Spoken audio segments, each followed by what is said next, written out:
Everybody say hi to Huggy Bear. Hi, Huggy Bear. Blake, my iPhone stand is a teddy bear.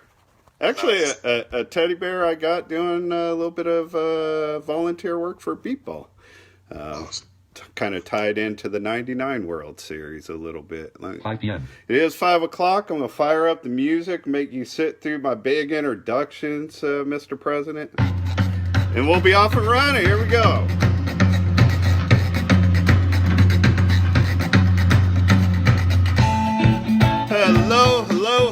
Hello, everybody. Welcome back to the Beatball Blues Show.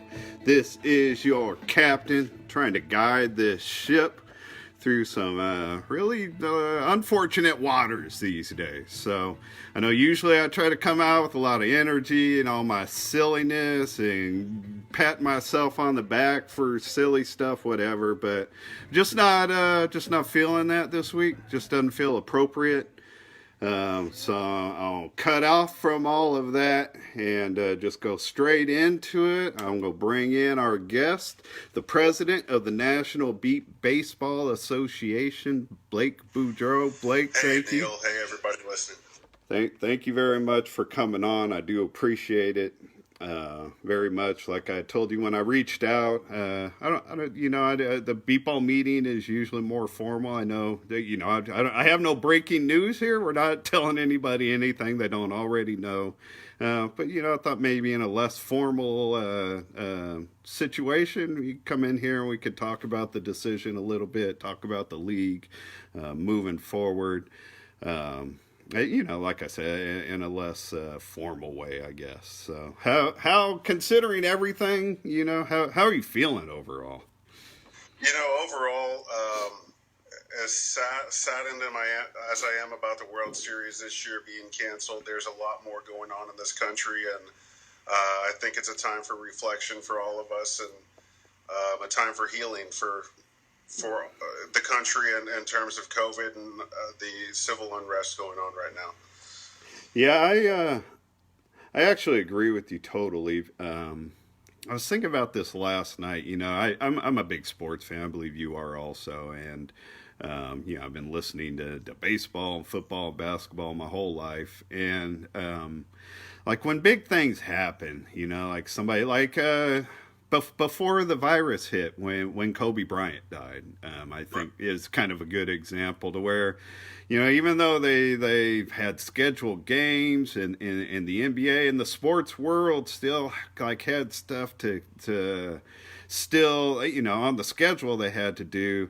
At the same time, something you would hear a lot of players and coaches, like sometimes things come along that are just bigger than sports or hobbies, excitement. You know what I mean?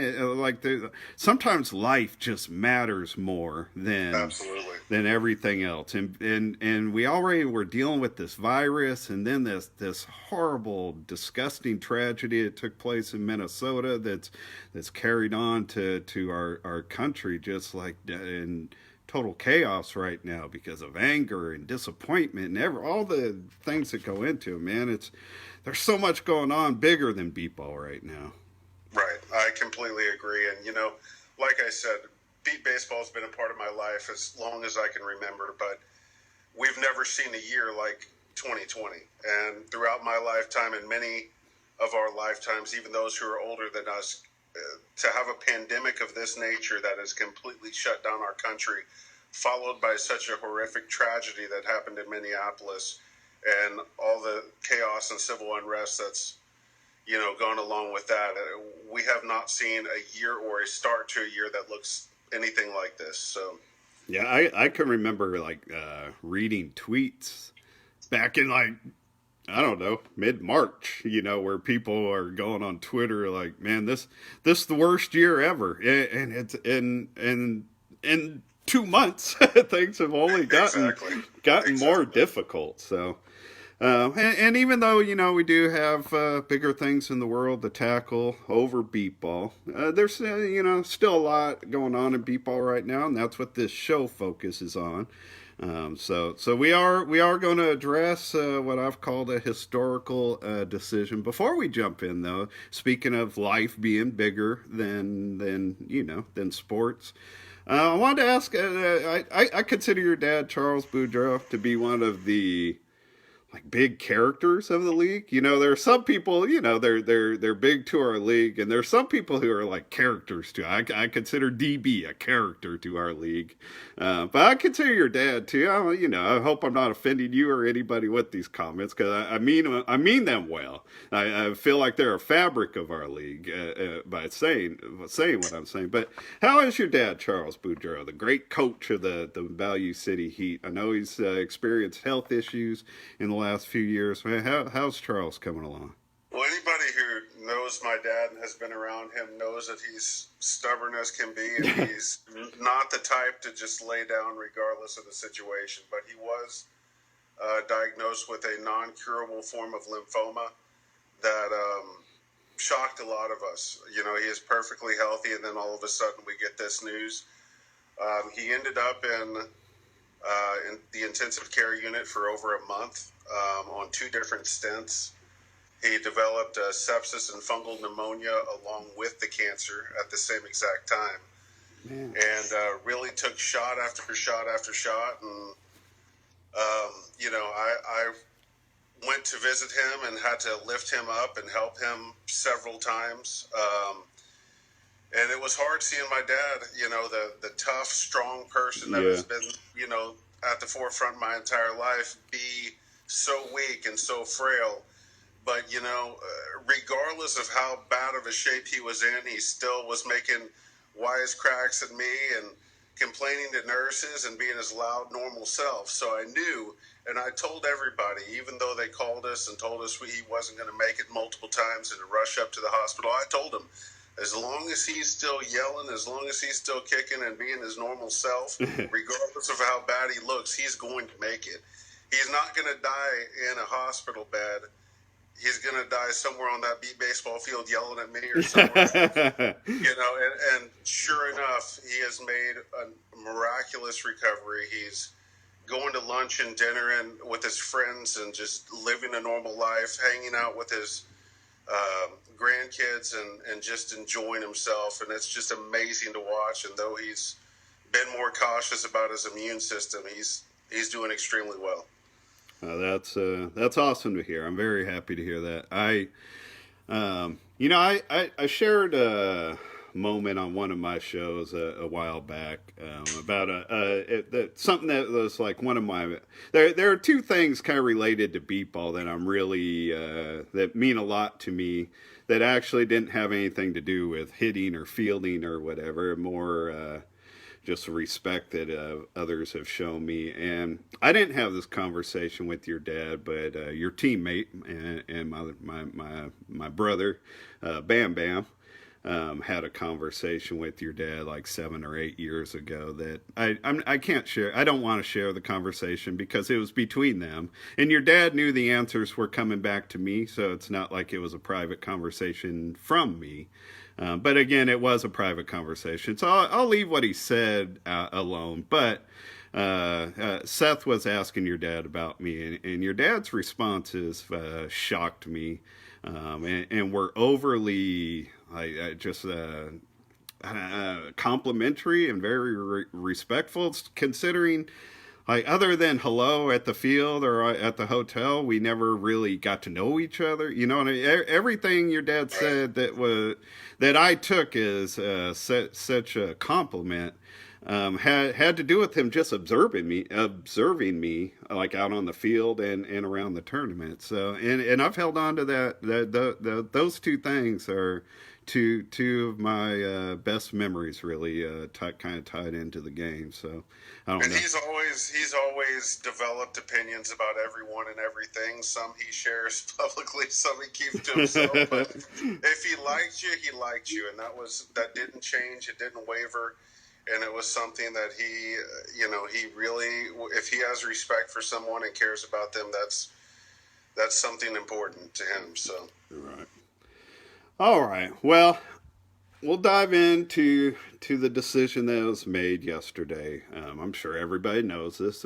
Just to put it on the record, starting the conversation, the NBBA voted yesterday in favor of not hosting the 2020 World Series. It was a 12-3 vote. I wouldn't normally say that, but people already know that. 12 no's, 3 yeses. And I wasn't able to participate in the board meeting back in March. So I didn't hear any of the conversation or the plan or anything coming forward. I did listen in yesterday. And listening before the vote was taken, I expected the vote to be closer, to be honest with you. There was some really strong arguments, which I guess I should have expected, in favor of hosting the tournament. And by the way that conversation was going, I was sitting there going, wow, once it comes to counting up the votes, this is going to be close. Did you feel? Were you on the same page as me? Do you agree with that? I was on the same page the entire time regarding that. I mean, I truly expected this to be a close vote. I had some information leading back to the past meetings and the tournament committee meeting and different things, but me being on the fence almost the entirety of the time leading up to this, I felt everybody was kind of wavering back and forth, and I know that was the case for a lot of people, and I expected a much closer vote than 12-3. That's for sure. Yeah, I mean, most people know. I served my very first term on the board of directors in 1989 was when I first got involved, and I served many other terms after that. I've been part of the tournament committee as recent as like 2016. So you know what I mean? I know exactly what it's like to be involved in league decisions. I never was involved in one like this. I think we were close in 2003 when SARS broke out. I think I'm saying that right. Right. That was an epidemic. That was a possible epidemic that kind of started out the same way. I believe it led to Taiwan not coming to the '03 World Series because that's the area where things got started with SARS. But they were able to get in front of that. It wasn't as bad a situation as this one has turned out to be. So I never had to make this kind of decision, but I can't. For the record, I would have voted no. I'll dive in more into that later as we go on. But I wouldn't have been comfortable doing it. Right. Honestly, that's why, at the beginning of the show, I always introduce myself. It's sarcasm or whatever, just fun. But I introduce myself as the 2000 offense MVP and 5-time world champ. And, I've made defensive all-star teams. And I'm proud of all that, and I'm happy of all that. And honestly, it breaks my heart that somebody else is going to miss that opportunity this year. Again, I would have voted no. So I'm not saying that with any kind of judgment on the league. I'm not accusing the league of taking anything away from anybody. The situation. There was so many factors involved, Neil. I mean, it just, a lot of people think it was simply just this pandemic, but it was in a sense. But you have to look at the economic factors. A lot of teams were not able to attend due to finances because there was just no room for fundraising. Aside from the risk of people getting sick, there was a lot of folks who did not feel we could meet the guidelines set out by the state of Iowa or Ames in terms of social distancing and things of that nature. So it was just a lot of factors that led up to this decision, but in the end, and I really want people to understand this, I believe every single board member who voted took time and reflected for weeks on this decision and did what they did and voted out of care for the organization and our athletes and volunteers. I don't think anybody was doing it for any other reason but care and concern and compassion for everyone involved. So that's what I actually believe real leadership is. I guess it's good for an ego or whatever to get elected on a board of directors, or to be recognized by a large group in any way. But it's more than an honor. It's a responsibility. You know what I mean? It is a privilege to serve something you love, but it's a responsibility. And the board of directors, the tournament committee, and the board of directors both have a responsibility for putting on this tournament to the best of the league's ability, and they have a responsibility of making decisions on the league's behalf. It's funny, like a lot of people, 90% of our membership will never show up at board meetings. They don't want to be part of the talks. They don't whatever, and then something they don't like goes the other way. It's like, how dare you speak for me? It's like, well, that's what the board does. That's their job. And I've always said, as many people, and trust me, being president has been quite the task, I'm sure. It hasn't been easy, and I've had many sleepless nights. It's gotten in the way of a lot of personal things in my life, but it's something that I'm passionate about. And when I took over as president, my goal from the very get-go was to create kind of a feeling in this organization of sustainability and a brighter future. And that's kind of what I set out to do with the implementation of creating a new ball and doing all of these things to ensure that we could play beat ball long after you and I are gone. Right. That was my goal, and this has a lot to do with that. I mean, if a lot of people can just sit back and imagine what would happen to this organization if a single one of us came down with COVID at this World Series, what would happen to the NBBA and our organization? How would that look for sponsors, for the rest of the world to see us who decided to host a World Series and then someone got sick and God forbid passed away because of this situation? Yeah, I mean, I agree with that. Taking it further. I mean, our event.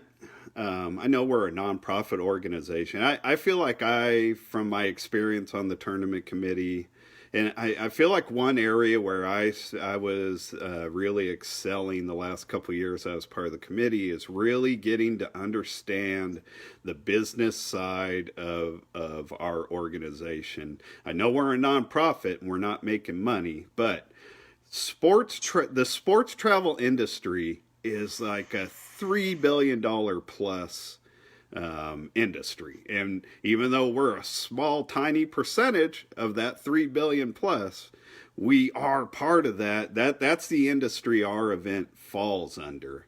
Right. And I mean, the reason sports commissions all across the United States and convention and visitors bureaus all across the United States are laying people off and closing up offices, and like the Oklahoma, I was there. I did the site visit for Tulsa, Oklahoma, and when John Lykowski and I did that site visit, they had more than 20 people working in their office, their sports commission's office, and I'm not positive the number, but I believe they have less than 5 now. I mean, there are cuts in this industry being made left and right now because they can't host events.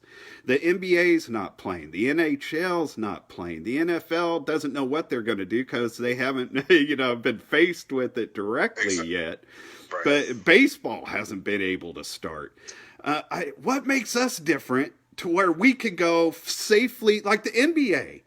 Their plan right now is to possibly come back around July 31st, and it's possibly because they don't know if they can put proper protocols into place to keep their players and coaches and the people that will be involved safe.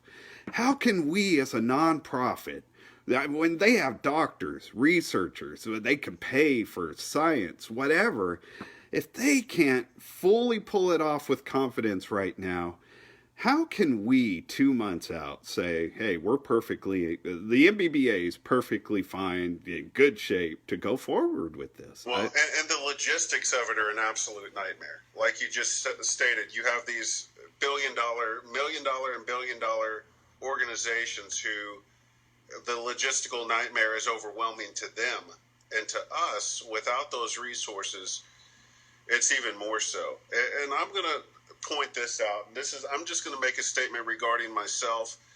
I don't want anybody to take offense to this, but I know as a blind individual, I tend to touch things as I maneuver through this world. Right. I mean, oh yeah, touch is a necessity to me, and I know it is to a lot of our athletes.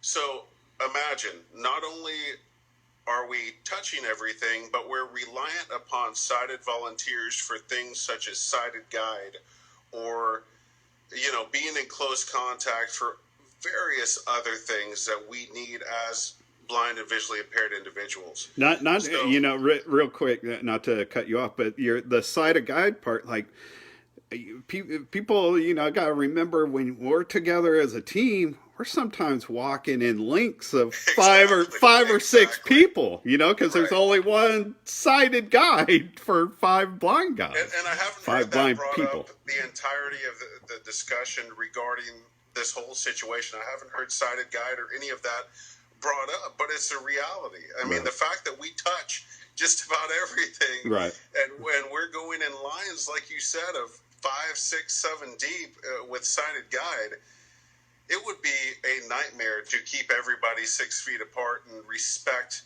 Ames and the state of Iowa's demands for social distancing. I mean, I just do not see that happening. No, I agree. I mean, that for me, I guess that's where my no vote mostly would have came from is, I mean, I feel like the question has to be that the league and players have to ask is, can this be done safely and responsibly? I don't know what that noise was. I don't think it was my iPhone, so I'm going to trust we're still going. I just heard some kind of noise. I think it came from my iPad. But the question for me would be, can we do this responsibly and safely? And I don't know how I could answer that yes. You know what I mean? There's so many question marks, and even the city of Ames had question marks, and it was, one of our complexes that we were going to host this event at, they were not meeting until, a week or two from now to discuss the reopening of that park and to determine how they were going to approach things. So there was a lot of unanswered questions, and regardless of what we did or how long we waited, even leading up to the week of the World Series, we would have had a lot of unanswered questions.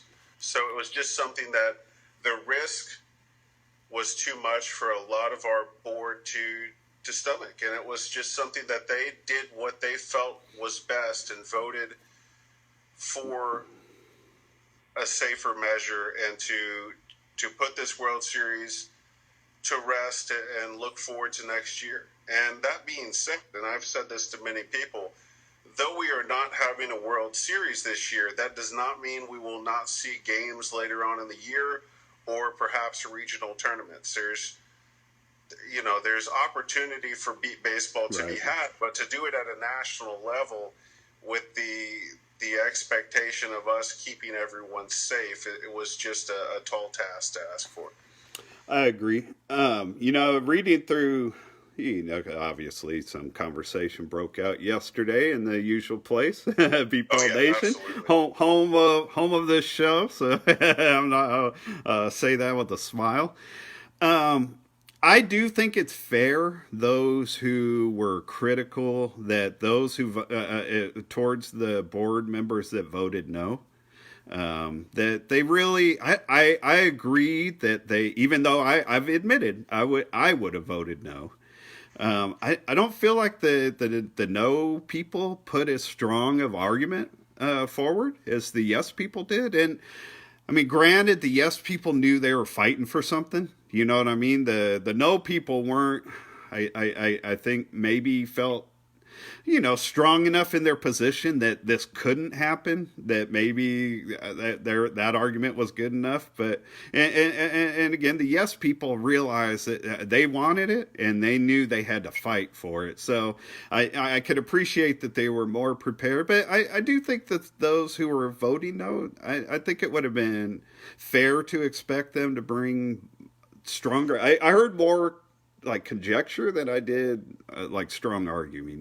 Hearing anybody talk like speculate that the players wouldn't want to do this and the players wouldn't want to do that. I don't think that's like a responsible argument. I don't want anybody to speak for me, and I'm guessing most players feel the same way. So I mean, I guess I don't know if you have a response to that. Want to defend that? No, and I completely agree in the sense that. The arguments were strong on the part of those who did vote yes, and as they should have been, because there's a lot of rationale that says we can move forward and do this. And trust me, I spent many, many nights and many, many days trying to figure out an appropriate way to handle this. And, it was an overwhelming task to a lot of folks. And I just think that with everything going on, a lot of people, I'm not going to say had their minds made up, but they were leaning a certain direction. And I think most came into the meeting with an open mind, but they just were not convinced that this could go on safely. Right. But I am glad that B-Ball Nation is there for people to vent and to express their concerns and to have a discussion. It's something that's definitely needed. And B-Ball Nation was created for that purpose, for a sounding board that was not on an official NBBA page where the general public saw what was being discussed and in that nature. So I think it's important. And I think, there was a poll that was put out, and I don't know if it was DB or Christina Smears or who put that poll up, asking the people on B-Ball Nation what they thought about hosting the World Series. Should we have it or should we not? And I paid attention to that as well. And there were more people in favor of canceling than there were of having the World Series. Right. So, I mean, I paid attention to every single factor that was involved. Now, I can't say that for the entirety of our board. I'm not them. And, I know a lot of them don't use social media. But I will say that we also have to factor in, we have a lot of athletes and players on our board of directors as well, from Stephen Garrett to Andrew Burnett to Justin Romack to myself, Jamie Simpson, Wayne Simpson. I know he's still trying to kick around every now and then. Wayne's not in a wheelchair yet. I think a lot of us are going to end up in a wheelchair. Yeah, right. Sport. But we have a lot of athletes on the board of directors, and this is not something that we want to do. We don't want to sit at home when we could be out there getting beat up on the beat baseball field. That's what we love. That's what we want to do every single summer, day in and day out. But people made the decision they made, and we have to respect that. We have to respect both sides. Yeah, I agree. Both arguments were made, and I respect everybody's opinions, and I just want what's best for our organization. I'm glad you brought that up. I had it on in my notes to bring that up. I was proud of you and DB, to be honest with you, Dave Benny, because I knew before he ever took to B-Ball Nation that DB was going to be upset. But he's like, look, I'm not a Monday morning quarterback, which is easy to do. I might get accused of it here in a minute, actually. But you know what I mean?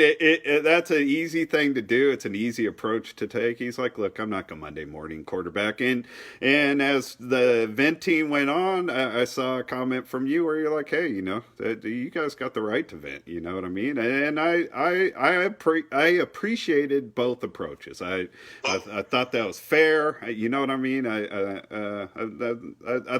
thought it was important for people to hear that, you think it's important that they feel the way they feel. Absolutely. And, I think it's a good thing that DB and I communicate very well nowadays. We've had our rough patches. We've gone back and forth. Right. And as you and I have also. It's been quite the roller roller coaster. Absolutely. Right. So it's just something where, I truly believe everything going on in this world is giving people a different perspective. And communication is key, regardless of what situation we're talking about.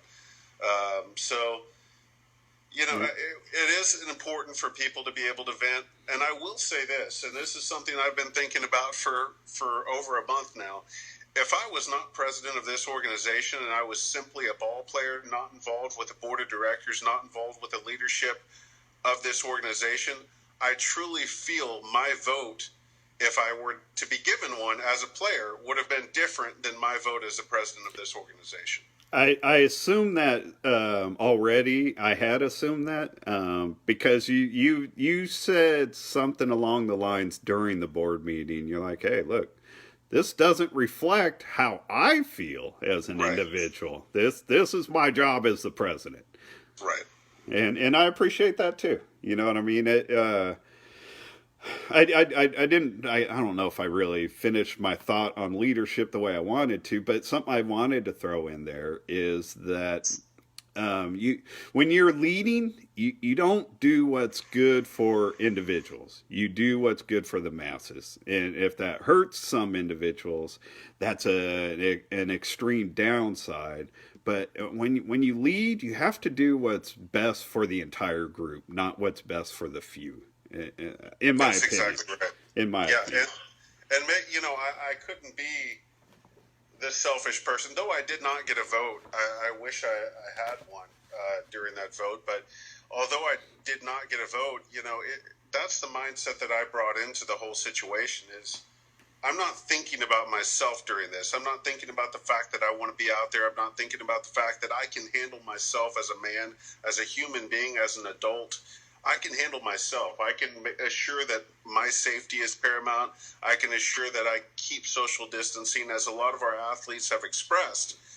We're not trying to babysit people, but as the leadership of this organization, our board is there to serve our membership in the best capacity possible and keep everyone safe and allow for the future of this organization to exist. Like I said, we're putting lives at stake, and we're also putting the reputation of the NBBA at stake if we were to have this event. So that's just, it doesn't reflect what my personal thoughts were in a lot of ways. And I know I'm going to be sitting there at the end of July, early August, wishing I was out there playing beat baseball. So it's just, every player that was going to suit up this year will always remember that they couldn't. Right. It won't just be this summer. And I'm not saying there's an asterisk on the board for making this decision. I just mean on the season itself. There's always going to,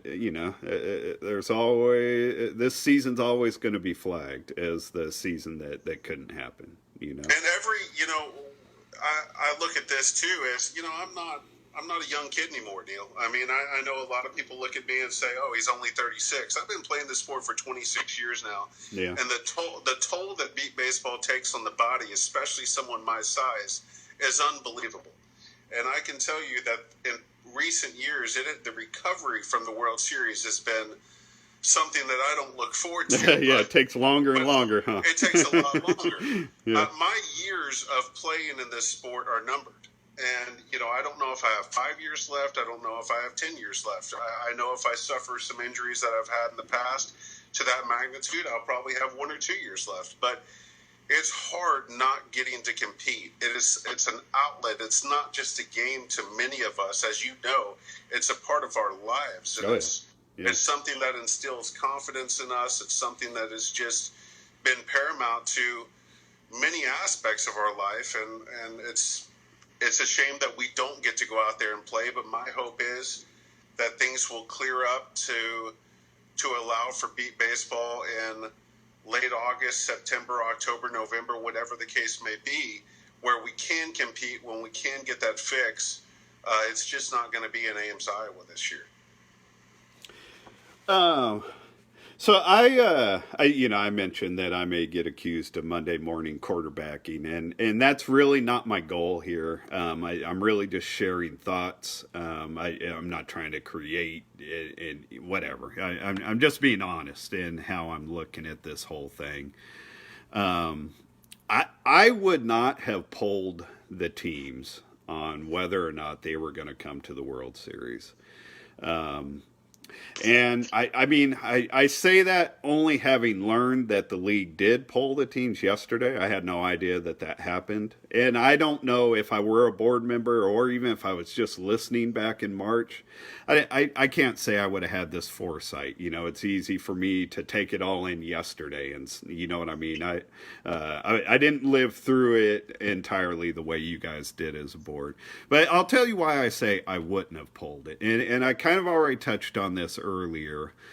The real issue here is whether or not the NBBA can safely and responsibly host the NBBA World Series tournament. And it wouldn't matter if 4 teams or 24 teams said yes, they would come.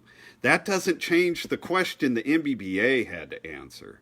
So for me, like the polling, like 10 teams said yes, they would come, which opened the door to people saying, let these 10 teams play.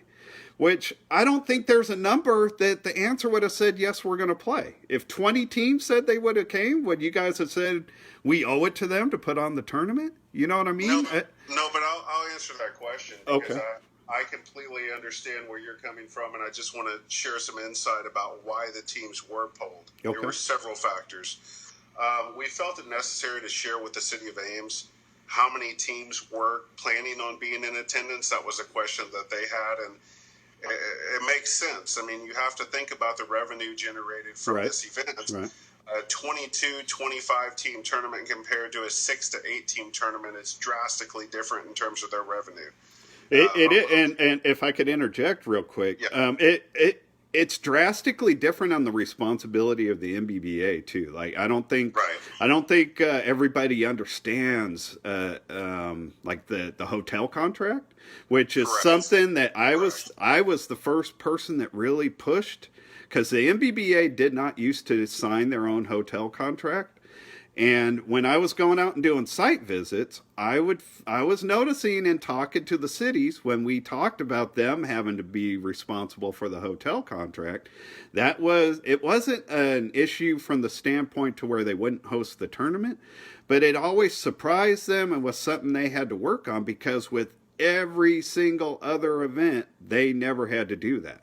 We were the only event going to cities saying, hey, the hotel contract's your responsibility. Right. And Right. once I started talking to cities about this situation and realizing why we're getting these long faces every time it came up, I started pushing the tournament committee to take that responsibility. That contract is our responsibility, and we should not be asking a city who's not even going to be staying at the hotel with us to take that responsibility.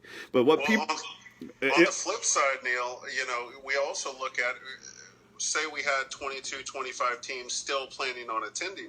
We have hotels all across this country who are at 25% capacity, 50% capacity. That's true.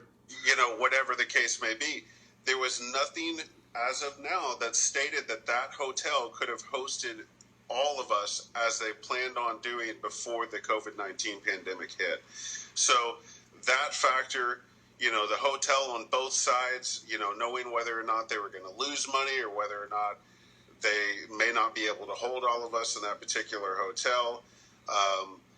Also to pinpoint where folks are coming from throughout our country. If we had, 5 teams coming from Texas where the cases are pretty minimal and things are starting to recover, that's one thing. If we had teams coming from New Jersey, Long Island, Boston, where it's still just such a horrible situation, Right. That's something else you have to consider. And I know Taiwan was the first team to back out, but there were just so many factors, and I think that, in essence, was why we sat down and asked the teams what their plans were so that we could provide all of the information possible, not only to our board, but to the city of Ames so that they could make the decisions they needed to make as well. That's fair, and I want to finish this thought. When the reason I brought up the NBBA now holding that contract, when a contract like that is signed, like they base it on the numbers that the tournament has been bringing in on a year-to-year basis, and in order to get like free meeting rooms and whatever, just breaks on different stuff, we have to meet a certain like 75-80% of the capacity that is expected.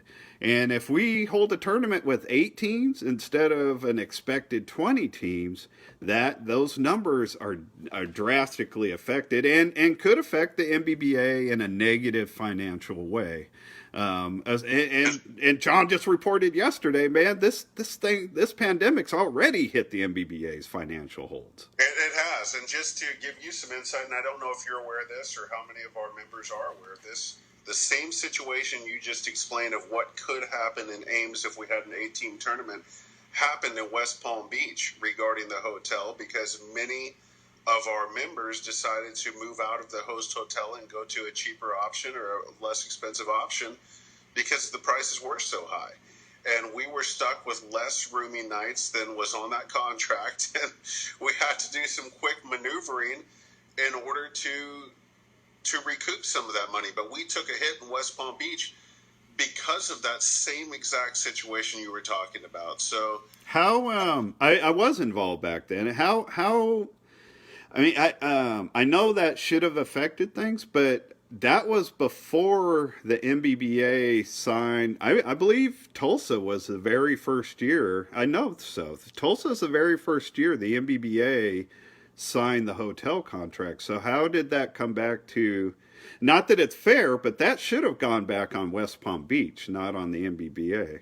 It was something to where we maneuvered and provided individuals. We essentially purchased appetizer and drink tickets. Oh, I do remember that. Yeah. Yes. So that was something that we did in order to recoup. We were going to lose the money anyway, so we felt it was necessary to give our membership something. Get something out of it. So, yeah. Exactly. Yeah. So it was all right. But it's one of those things where we have taken a big hit because of this pandemic. It was in the range of $90,000 in the beginning, and luckily, John Lakowski, our treasurer and CFO, was able to make some moves regarding our finances and recoup around $40,000 to $50,000 of that money that we lost by putting things back into the market at appropriate times. So we've bounced back a little bit, but we're still, short $40-something thousand that we had prior to this situation happening. Not that we don't have the funds to move forward or host a World Series or anything of that nature. Luckily, we've had some great sponsorships in recent years from Jersey Mike's and other folks that have really put us in a better situation financially than we have been in a very long time, but we still have taken a hit regardless. I don't think people have any idea how valuable John Lakowski is to the NBBA. I mean, he's been around forever, and he continues to put in so much work. He's so taken for granted. Continues to put in so much work, yeah. Right. I mean, I guess there's a reason he's taken for granted. Like, he doesn't draw attention to anything he does. You know what I mean? He just does it out of love for the game and dedication. It's just the man he is. You know what I mean? So he just does it and moves on. He's not looking to be patted on the back, or he doesn't want credit. He probably, if he's any chance he's listening, probably doesn't like that I'm giving him credit here, but he deserves it. There's people in this organization and in the leadership capacities of this organization who are on the quiet side, who do so much work behind the scenes and they don't get the recognition. And then you have Stephen Guerra, who does more work than anybody could possibly do. I think the guy has 6 or 7 jobs now and does more NBBA work than anybody on the planet. but we know Steve. And Steve ain't going to be quiet about it. You're going to know what Steve's doing. we know Steve, and we appreciate Steve, but yeah, I mean, you're not going to get that from John Lekowski or some of the other ones. I mean, it's just work done behind the scenes, and a lot of people forget about it, but it's a machine that runs year-round. It's not from March to August. It's a year-round thing, and especially in recent years with as many committee meetings as we've had and everything that we've tried to do, it's been busy. So a lot of these folks have been putting in a lot of hours and a lot of miles on their minds and bodies to help this organization. So. Right. Honestly, I don't know if the league will ever have this kind of sponsorship, but if we ever had primo sponsorship, I personally would be in favor of.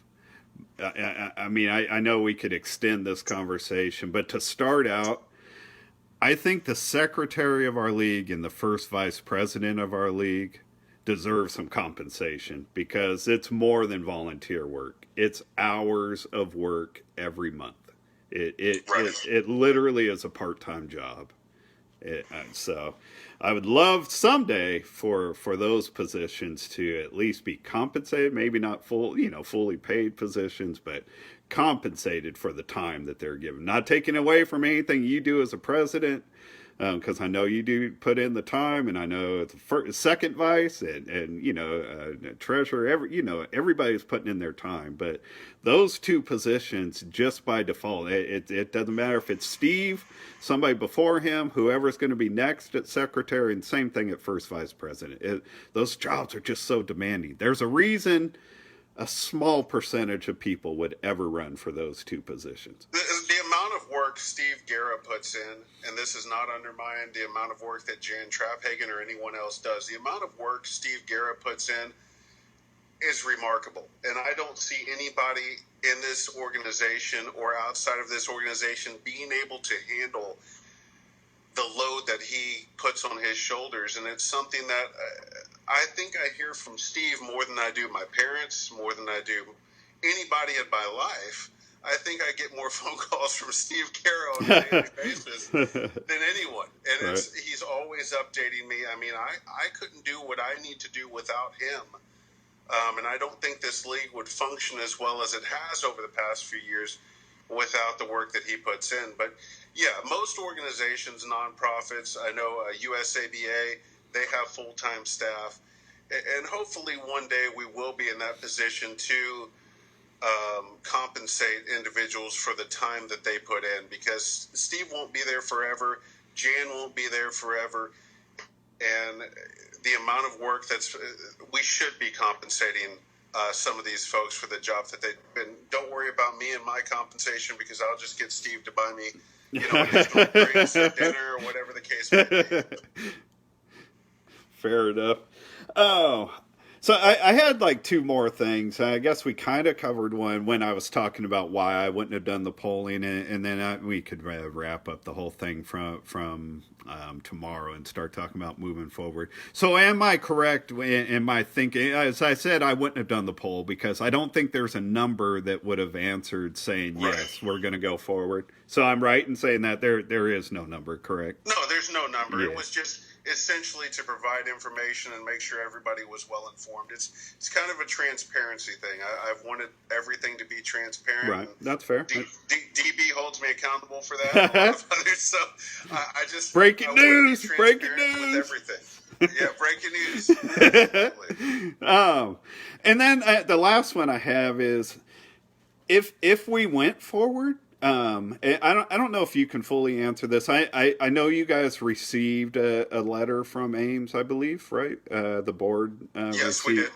Mm-hmm. And so I don't know if you can actually give a total answer to this, but I'll still ask it. Could Ames have held the tournament? Because I heard yesterday, like tomorrow's June 1st, and they're at $11,000 raised, and they are really hurting with volunteers. And for the listeners that have no idea, $11,000 for the World Series, it doesn't even pay for the banquet.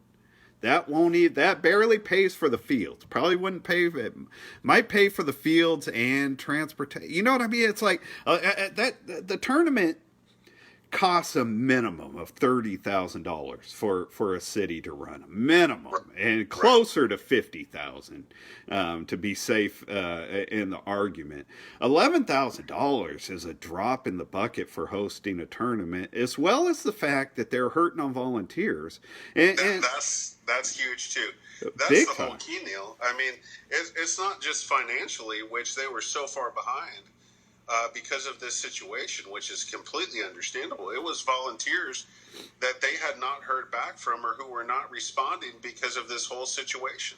Because they didn't know. They didn't know.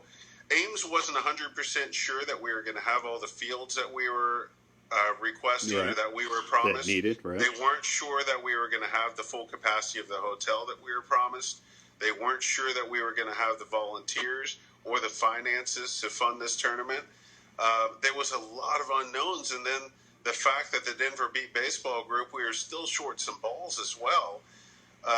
We had plans in place. If we had voted yes to hold this World Series, even if the NBBA had to come out of pocket, we would have made it happen. Yeah, I mean, you can eliminate the, you know what I mean. We could eliminate the banquet. There are things you can do to make it happen if it's possible. But still, trying to host a full-on tournament with $11,000 would be nearly, and with no volunteers. For those that don't know, our tournament has gotten large enough to where we need around 100 volunteers on the fields at all times. Not for the week, for every game segment. For the 8 o'clock to 11 o'clock segment, we need 100 volunteers out there. From 11 to 2, from 2 to 5. The entire time, we need numbers out there. And Ames, we're not talking about Tulsa or Eau Claire or West Palm Beach that had never done it before and didn't have a track record. The reason, I know for a fact, because I was part of the committee during a lot of Ames hosting the World Series. The reason the committee is comfortable giving the nod to Ames is because of a proven track record. They raise the funds. They bring volunteers. They get the league what it needs for the tournament to go smooth. And when a city that's got 3 tournaments of experience, I think it's 3, maybe it's 2. I guess it's 2. 12 and 16, I think. And this would have been 3. This would have been the 3. But for a city that's got 2 tournaments of proven track record to be struggling tells, I think, the committee, the tournament committee, and the NBBA board what they need to know. And I will say this, and I'm not trying to beat a dead horse. I think the polling of the teams and having such few teams helped the argument of those who wanted to host it. Because less teams meant that we needed less volunteers. And we were also struggling in terms of volunteers, scorekeepers and umpires. We had several who stated that they were not going to make it due to health concerns or whatever the case may be. Several umpires and scorekeepers were not going to attend the World Series. So if we were at full capacity, 20 to 22 teams, and we were without the necessary number of umpires and scorekeepers, that's also a factor that would have been extremely troubling moving forward. So there was just so much up in the air from us, from Ames, and that's what I want people to understand is I'm frustrated too. I'm frustrated as a player. There's many people on the board who are frustrated, who wanted to have this event. It's just it would have been a logistical nightmare for everybody involved, and putting people at risk, it just wasn't worth it. Listen, nobody runs for the NBBA board because they don't love the sport. Right. You know what I mean? You don't volunteer to do the hardest work. The easiest thing to do is show up and play. The hard work gets done behind the scenes. Nobody signed up for that because they don't love the game and don't. I mean, the NBBA is the World Series. Nobody would not want the World Series. You know what I mean? The league wasn't built for these regional tournaments. It's a great. It's a great addition to the NBBA. But that isn't what the NBBA is. The World Series, and nobody signed up for that board to cancel the World Series. That's exactly right. And it was something that was done, and there's no going back from it. And like I said, I hope to see beat baseball later on in the year when things are safe for everybody to come out and do it. I mean, the fact is, and I'm not going to name names because it would be completely irresponsible for me to do it. We've had several members of this organization who have been diagnosed with the coronavirus and who have been suffering. A couple that I know of who were on oxygen, things that people are not aware of. And for us to make the decision that we made as a board and organization, right or wrong, it's the decision that was made. And one thing that can be guaranteed is that nobody's going to get sick or, nobody's going to be put in jeopardy due to the actions of the NBBA at this point. So that's one thing we can guarantee.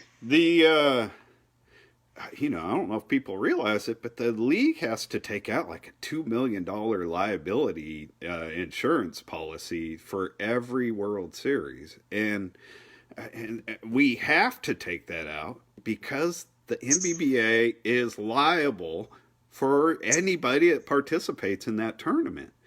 And I don't know that anybody, I'm not going to speculate whether or not people would have sued or whatever. I'm not even thinking of, of that aspect.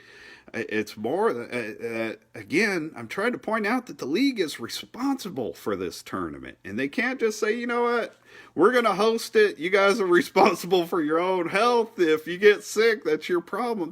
That's not the way you run an organization. And there's no organization I know of out there that is doing that. You know what I mean? If they are, they're going to get severely criticized. And we want more PR, but the PR we want is not them showing us on CBS Sunday morning that we said, forget the virus. We love our game more than we love life. Say that again. I'm sorry. I mentioned that several times, Neil. I did not want to be sitting there on local Iowa TV or national television trying to explain why we, one, got our membership sick, or two, brought coronavirus to the city of Ames when they are doing just fine without us being present. And people make the argument, they have athletics opening up. They're going to have sports opening up. 90% of those sports, if not more, that are taking place in the city of Ames, Iowa, or the state of Iowa are localized to that state. They do not have teams and competitors coming from Boston, New Jersey, New York, Houston, wherever the case may be. We were bringing in folks from around the country to one centralized location that was not dealing with a whole lot of issues regarding coronavirus. And I did not want to be sitting there trying to explain why we hosted an event and brought all of these people that cause individuals to get sick. Yeah, I agree. I think that's well put. I hope people are hearing it. I'm not privy to everything that went on board wise, so I didn't see everything Dan Green has seen, but I agree with Dan Green. I commend you on the leadership you've been showing through this. What I told you in an email a few days ago, I consider this to be the most difficult thing the league in 45 years has ever faced, and I think you have done a great job as president through it. So, give you thumbs up. I really appreciate that, and I appreciate Dan's comments during our meeting yesterday. It was unexpected. Dan and I haven't seen eye to eye on some things, but I respect Dan, and people need to respect Dan Green for the years that he put in and the hard work that he put in as president, and his opinions weigh heavily on my thoughts as well.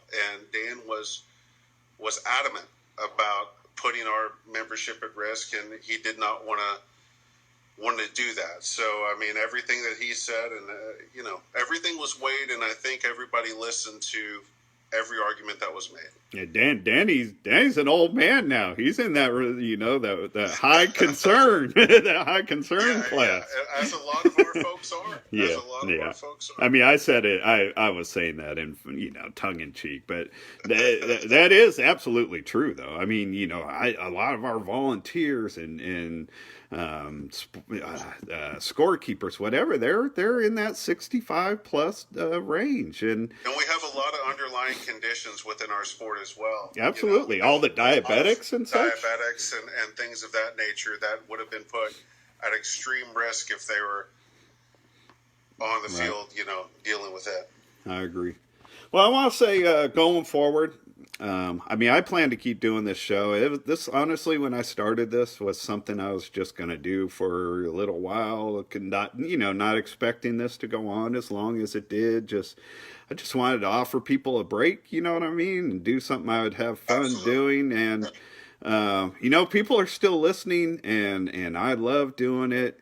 And especially now that we're being cut off a little bit, not by the NBBA, but by life. I want to dive in head on. I want to try to make this fun.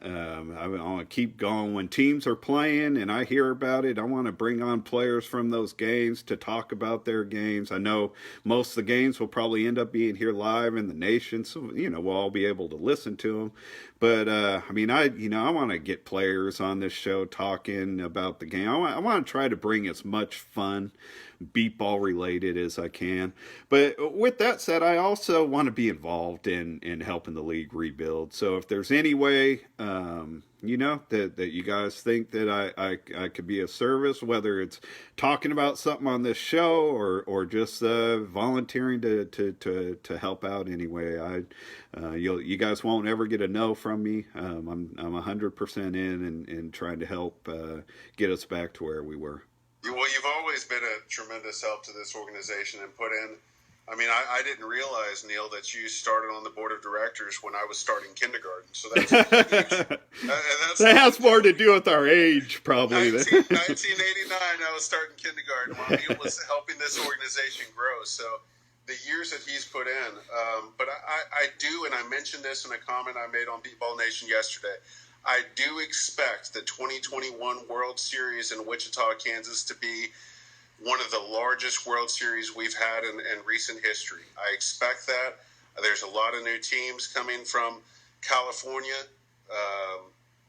Las Vegas, and I expect two teams that I'm pulling for because they're West Coast teams, and especially Pasadena. Absolutely. Like the World Series has never had a team from Southern Cal. They've never had one from Nevada either, but Southern California brought it up, I guess with DB a couple weeks ago when he was on here with me.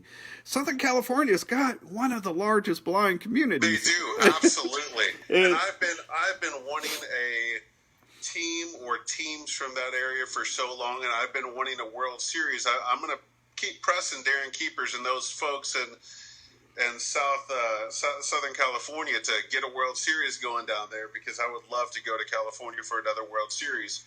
But I expect those teams to be present next year. People are going to be itching for beat baseball. People are going to want to bounce back. I expect Taiwan to come full force and everybody to be present as we land in Wichita. And I think that's what's going to happen. I truly believe that. And we have a lot of exciting things going on in our sport. From your guest last time, Alfonso Madrano with the Fonzie Ball. That's something that's revolutionary, and it's going to take our sport to the future. And regardless of what happens with our current supplier, we have a secondary option now, and beat baseball is going to continue until I'm long gone and everybody else that's currently serving on your board is long gone. We will have young up-and-comers and young athletes being able to enjoy the sport of beat baseball. And, we're off for a year, but we're not. We're going to still talk about beat baseball. We're going to hopefully have some games and enjoy ourselves. And I look forward to seeing everybody next year at regional tournaments in Wichita. Awesome. Blake, thank you so much for coming on. I appreciate it. You're a gentleman. You held yourself, you spoke for yourself in the league very well out here, and I appreciate you coming on the show.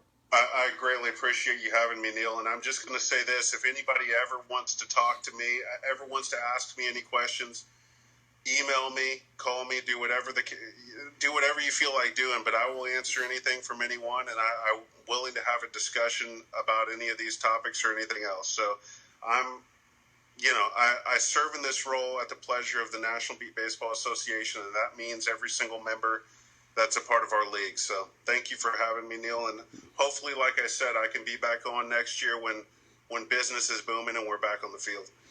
Oh, there's, you got open door if there's any message you ever want to get out to the league, and I appreciate it. I realize you guys got you got your own way of getting messages out. It's not like I'm touching more people than you guys can, but you guys are welcome to come on here. I'm pro league, I'm pro beat ball, pro building this back up, whatever. So you guys the door's open anytime.